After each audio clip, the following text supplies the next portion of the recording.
बिस्मिल्लाहिर्रहमानिर्रहीम। आज हम फिज़िक्स का दूसरा चैप्टर शुरू कर रहे हैं, फर्स्ट ईयर का। ठीक है।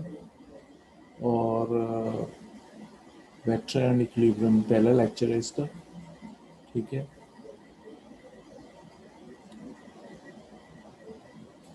फिज़िकल क्वांटिटीज़ क्या होती है? ठीक है। Those quantities which can be measured, और ऐसी मकदारें जिनकी पैमाइश की जा सकती है, are detected by their physical effect, या उनको हम डिटेक्ट कर सकते हैं उनके किसी इफ़ेक्ट की वजह से, इज़ कॉल्ड फिज़िकल क्वांटिटीज़। इनको हम फिज़िकल क्वांटिटीज़ कहते हैं। ठीक है। अच्छा जी, types of physical quantities. There are two types of physical quantities. दो तरह की होती हैं फिज़िकल क्वांटिटीज़। एक है स्केलर और स्केलर क्वांटिटीज़, दूसरा है वेक्टर और वेक्टर क्वांटिटीज़। ठीक है जी। अब है स्केलर और स्केलर क्वांटिटीज़ क्या है। The physical quantities that are completely described by magnitude with proper unit, यानी हम मैग्नीट्यूड से इसको प्रेस्क्राइब करते हैं, यानी किस चीज़ की लंबाई कितनी है या चौड़ाई कितनी है, पर नो डायरेक्शन रिक्वायर्ड, लेकिन कोई सीमत नहीं होती, आर कॉल्ड स्केलर्स। इनको हम स्केलर्स या स्केलर क्वांटिटीज़ कहते हैं। ठीक है। Example: mass, length, time, speed और एग्जांपल ऑफ स्केलर क्वांटिटीज। अब इसमें कोई प्रॉपर डायरेक्शन नहीं होती, इसलिए इनको हम मैस, लेंथ, टाइम और स्पीड को स्केलर्स ही कहेंगे। अब आ जाएं जी वेक्टर की तरफ। वेक्टर और वेक्टर क्वांटिटीज।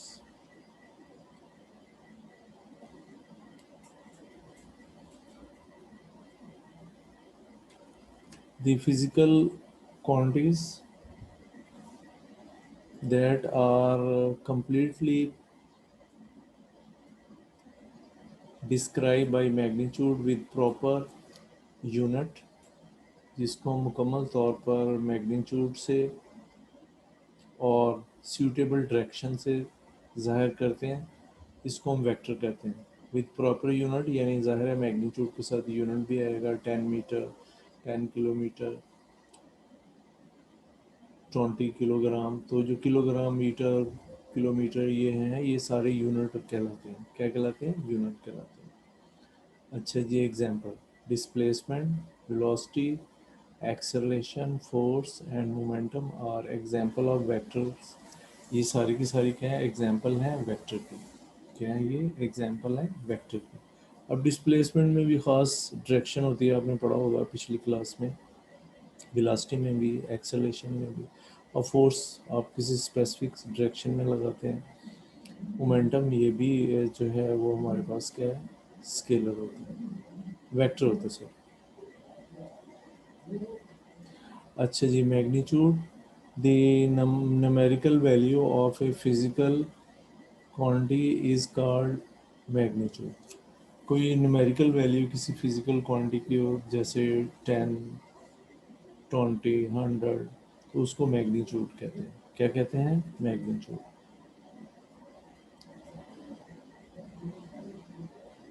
यूनिट क्या होता है? डेफिनेशन। अच्छा, the fundamental name of a physical quantity by which it is known in the whole world, called unit। A unit has magnitude equal to 1। अब देखें, जो बुनियादी नाम होता है किसी फिजिकल मकदार का, which is known in the whole world, पूरी दुनिया में जाना जाता है, जैसे 1 किलोग्राम, 1 किलोमीटर। जो किलोमीटर है, ग्राम है, किलोग्राम है, ये सारे क्या कहलाते हैं? यूनिट कहलाते हैं। इसका जो मैग्नीट्यूड है वो 1 होता है। मैग्नीट्यूड का मतलब आपको भी मैं बता देता हूँ। मसलन मैग्नीट्यूड इस तरह से लेते हैं, मसलन किलोग्राम है ना, इसका आपने मैग्नीट्यूड ऐसे लेंगे, तो वो क्या होगा? 1।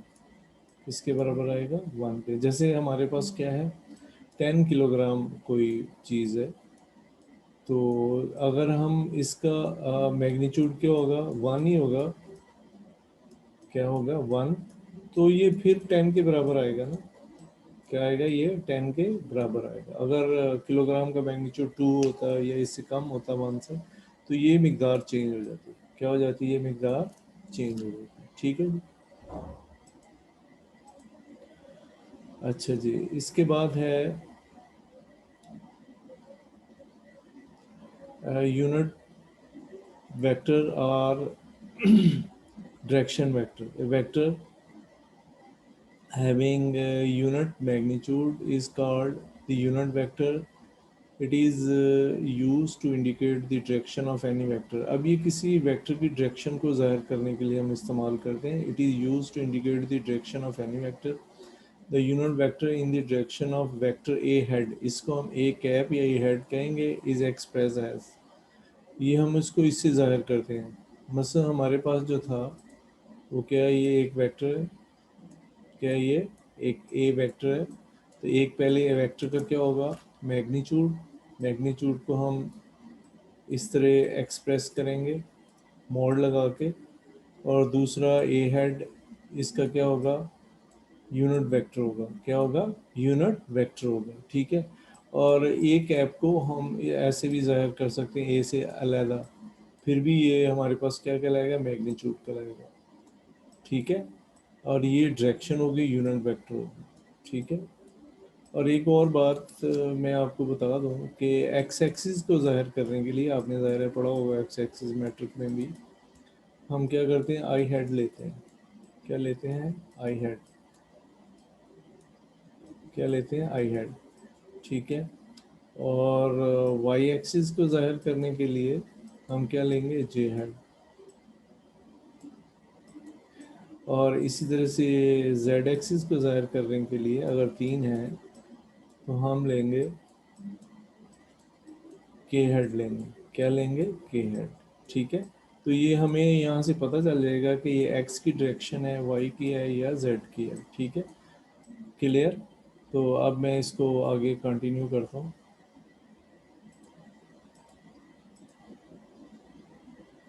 अच्छा जी, where A head is unit vector called A head in the direction of vector A and A mod its magnitude. ये क्या होता है, इसका मैग्नीट्यूड। अब आपको पता चल गया कि ये कैसे लिखते हैं, मैंने आपको बता दिया।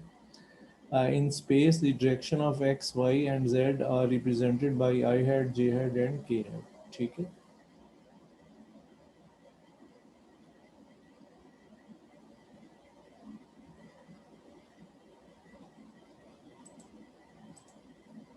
अच्छा जी, representation of a vector.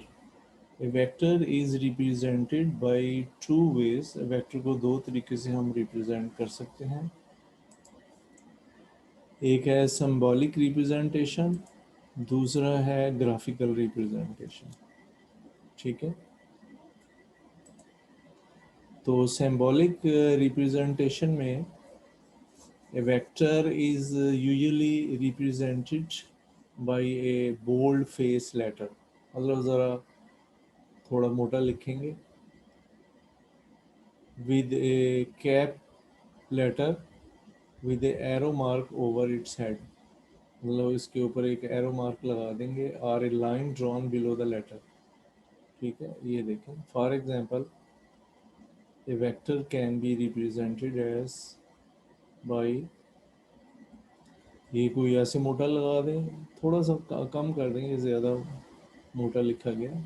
ये देखें, ऊपर हमने एरो लगा दिया, ये ऐसी भी लाइन भी लगा सकते हैं, नीचे भी लाइन लगा। ये सारे वेक्टर कहलाते हैं। क्या कहलाते हैं, वेक्टर। बस ये है कि आप ऊपर एक लाइन लगा दें इसके। वैसे ये लेटर छोटे भी लिख सकते हैं, ए, बड़ा भी इस्तेमाल करते हैं, लेकिन छोटा लेटर मसलन स्मॉल ए, स्मॉल बी, सी, ये भी मैथ वगैरह में या इधर फिज़िक्स में इस्तेमाल होता है। ठीक है। इसके बाद है magnitude of A vector. The magnitude of A vector can B find by taking modulus. अब हम मॉड लेते हैं, उससे हम मैग्नीट्यूड मालूम कर सकते हैं। इसको ऐसे लाइन लगा देंगे of A vector, A vector के गिर्द, या अकेला भी लिख दें, इसको हम मैग्नीट्यूड कहेंगे। पहले भी मैंने आपको बताया, एक बार फिर मैं बता देता हूँ मैग्नीट्यूड कैसे लेना है। मसलन हमारे पास कोई वेक्टर ए है, चलो बड़ा ही लिख दें, ये है जी small a i head plus b j head. इधर लिखना मसला होता है। ठीक है जी, अब हम मैग्नीट्यूड लेंगे तो पैथागोरस थ्योरम जैसे होता है वही बस अप्लाई करते हैं। ठीक है, या आप ए अकेला लिख दें, वो बराबर होगा ए स्केयर प्लस बी स्केयर, यानी इन दोनों का आप स्केयर ले लें। ठीक है, और फिर इसके बाद आप स्केयर रूट लें। क्या करें, स्केयर रूट, ये स्केयर था, चलो मैंने नीचे लिख दिया।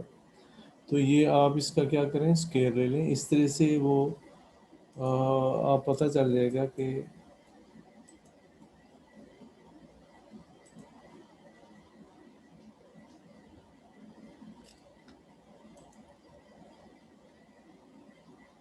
ये हमें पता चल जाएगा कि ये जो है वो हमने मोड लिया हुआ है या इसका मैग्नीट्यूड हमने मालूम किया है। ठीक है, ये स्केयर यहाँ लिख दें, वो पता नहीं चल रहा था ऑप्शन पर। ठीक है, ये क्लियर। तो इस तरीके से हम ये आई जे के छोड़ देंगे और बस अब इनका ना स्केयर लिख देंगे। वैसे होता है ये पैथागोरस थ्योरम। क्या होता है ये पैथागोरस थ्योरम। अच्छा जी, इसके बाद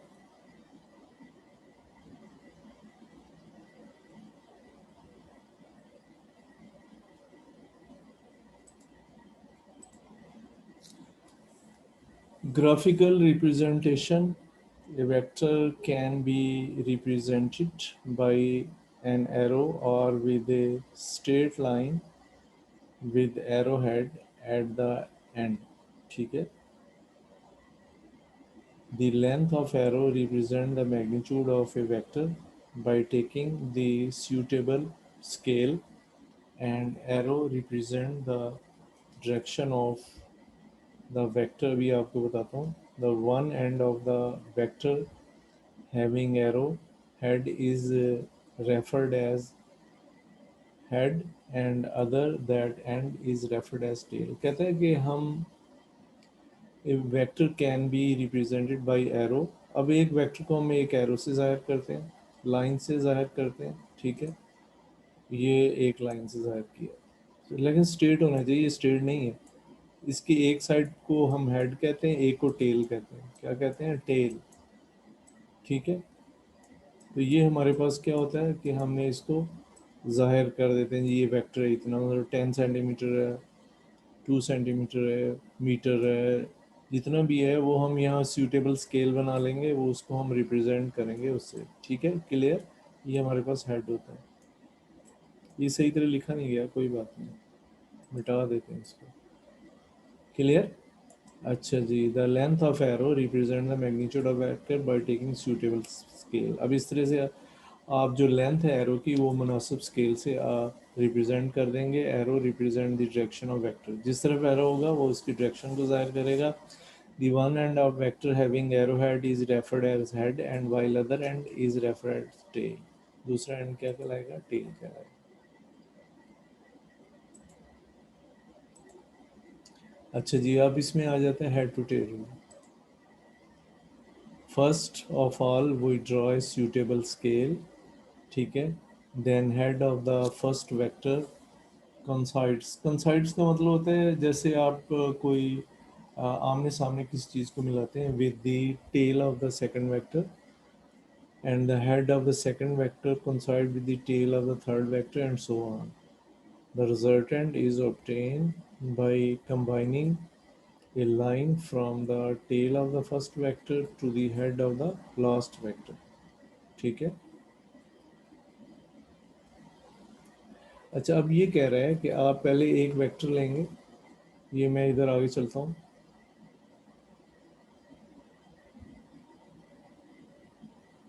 ये देखें, पहले आप एक वेक्टर ए लेंगे, ये ए है लिखा हुआ, इसको ज़रा बड़ा कर देते हैं, ये पता नहीं चल रहा, ये ए वेक्टर है। ठीक है, आप कहते हैं पहले आप ए वेक्टर लेंगे सूटेबल स्केल, इसकी हेड को दूसरे वेक्टर की टेल से मिला देंगे, ठीक है।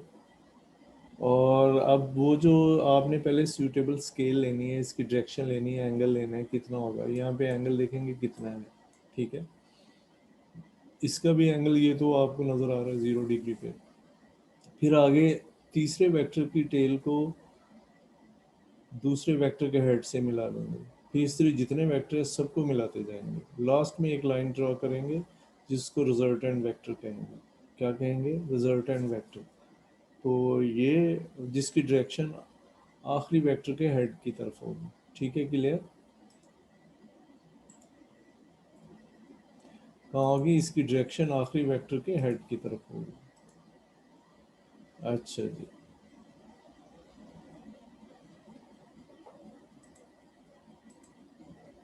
Head to tell.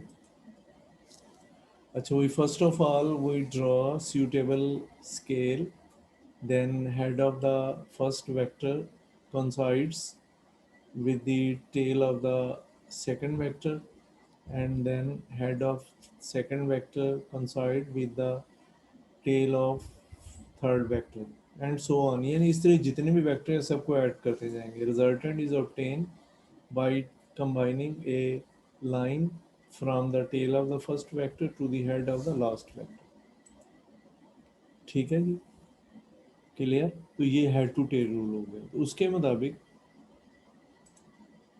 Example, the vector can B edit graphically by head to tail rule। According to this rule, the addition of two vectors a and b consists of following steps। ये अभी जो मैंने पहले दिखाई थी figure वही है, ठीक है। पहला है place the tail of vector B on the head of vector A. जाहिर है वो आपने क्या किया, टेल पे मिला दी।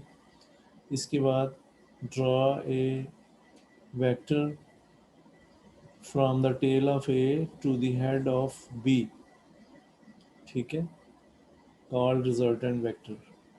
देखें वो कह रहा है पहले आप टेल को मिला दें बी वेक्टर की एक हेड से। फिर भी दो ही वेक्टर हैं, इससे ज़्यादा नहीं है, ज़्यादा भी ले सकते हैं। आप क्या करें कि एक रिजल्टेंट ले लें जो r is equal to A plus B के बराबर होगा। वो उसकी जो रिजल्टेंट है ये दोनों वेक्टरों के इफ़ेक्ट को ज़ाहिर करेगा। किसको ज़ाहिर करेगा? दोनों वेक्टरों के इफ़ेक्ट को ज़ाहिर करेगा। ठीक है जी, क्लियर? अच्छा जी, आगे चलते हैं। रिजल्टेंट वेक्टर क्या होते हैं? The vector which has the same effect as of all the added vector is called resultant vector। यानी ऐसा वेक्टर जो तमाम जमा किए गए वेक्टरों के इफेक्ट को जाहिर करता है, ठीक है, इसको हम रिजल्टेंट वेक्टर कहते हैं। Example, consider four vectors A B C D are added by head to tail rule. वही उसी तरीके से आप इसको ऐड करें, R is their resultant vector, R जो इनका क्या होगा, रिजल्टेंट वेक्टर होगा। As shown in the figure, the vector R has the same effect as the combined effect of all the added vector A B C D. जितने vector हमने add किए थे सबके मुश्तरका असर को ये जाहिर करेगा। पहले आप हेड टू टेल रूल के मुताबिक उसको ऐड कर दें। ये देखेंगे, अब हमने ये ए वेक्टर है, ये बी है, वो ए कहीं मिस हो गया, लिखा नहीं गया। ये ए वेक्टर, ये बी है, सी है, डी है। इनको हेड टू टेल रूल के मुताबिक सूटेबल स्केल लेके जो उनका एंगल हो उसके मुताबिक आप ऐड करते जाएं। क्या करते जाएं? ऐड करते जाएं। लास्ट में एक जो लाइन आप ड्रॉ करेंगे that will be the resultant vector. We show the combined effect of all the added vector, जो तमाम जमा किए गए वेक्टरों के असर को जाहिर करेगी। ठीक है जी, क्लियर? अच्छा जी, इसके बाद है two dimensional coordinate system. The 2D coordinate या two-dimensional coordinate system consists of two reference line drawn at the right angle to each other. ये आपने पहले भी पढ़ा हुआ है कि दो रेफरेंस लाइन होती हैं जो हमने एक दूसरे के ड्रॉ करते हैं। मसलन एक ये लाइन है, एक ये एक्स एक्सिस है, दूसरी क्या होती है वाई एक्सिस। तो इसको हम two dimensional system, coordinate system कहते हैं, या 2D। ये हम एक्स एक्सिस है, ये क्या है वाई एक्सिस भी हम इसको कहते हैं, ठीक है। और इसको आई से ज़ाहिर करते हैं, आई हेड से, ये वाला जे हेड से हम ज़ाहिर करते हैं।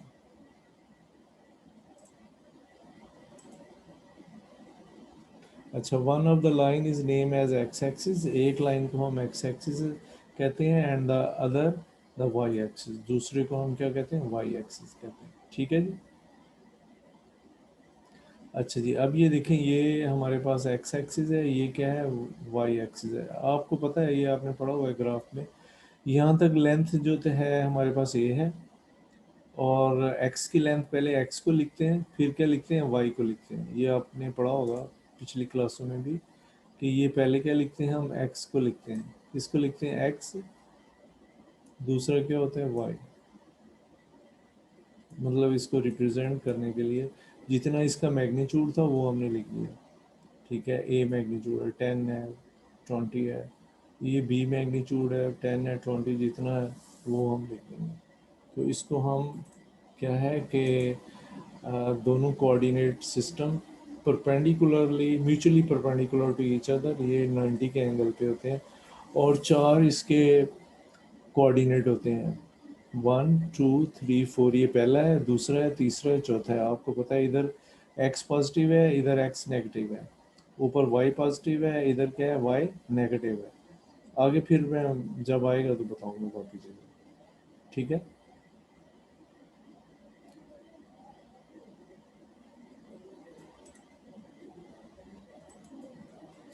अच्छा जी, point A B in X Y plane is represented by the coordinate.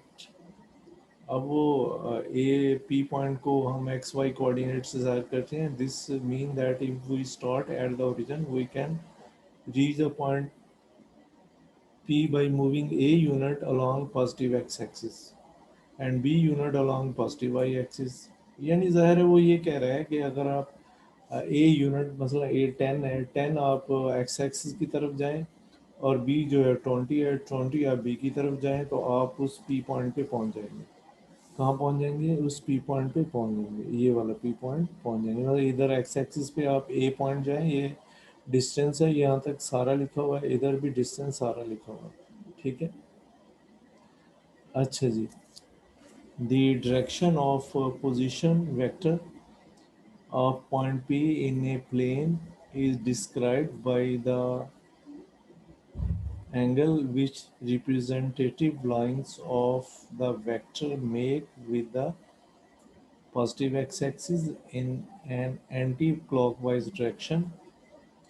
अच्छा the direction of position vector of point P in a plane is described by describing the angle with the representative line of vector make with positive x-axis in the anti-clockwise direction, ठीक है।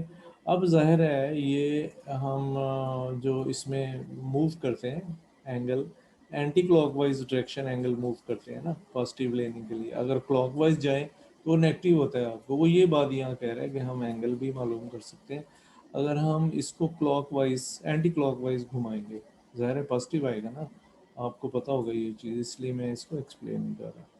और अगर आप clockwise जाएं तो वो फिर negative angle आता है, क्या आता है नेगेटिव एंगल आता है, ठीक है जी। आज के लिए इतना लेक्चर ही काफ़ी है। उम्मीद है आपको काफ़ी समझ आया होगा। अपने फीडबैक हमें दें।